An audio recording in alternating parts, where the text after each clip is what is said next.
Es una bomba de Ya. microondas. Lleva gas de ese... ¿Cómo se llama? Gas... Virus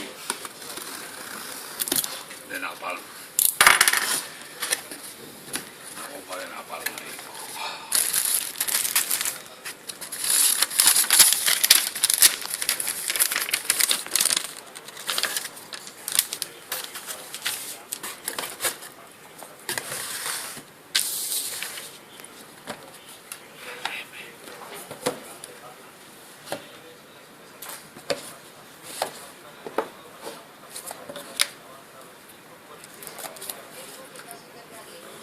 ¿Cómo veis?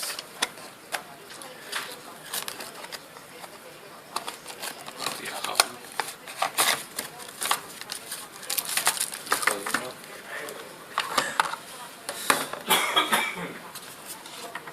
Vibrador. Un Smart TV. ¿Eh? Un Smart TV. Un aparato para ver la... Es como una tablet, para convertir la tele pues como en una tablet. Tiene internet para reproducir vídeos. ¿Para qué? ¿De vídeos que has dicho? Espera. Está grabando el vídeo, un momento.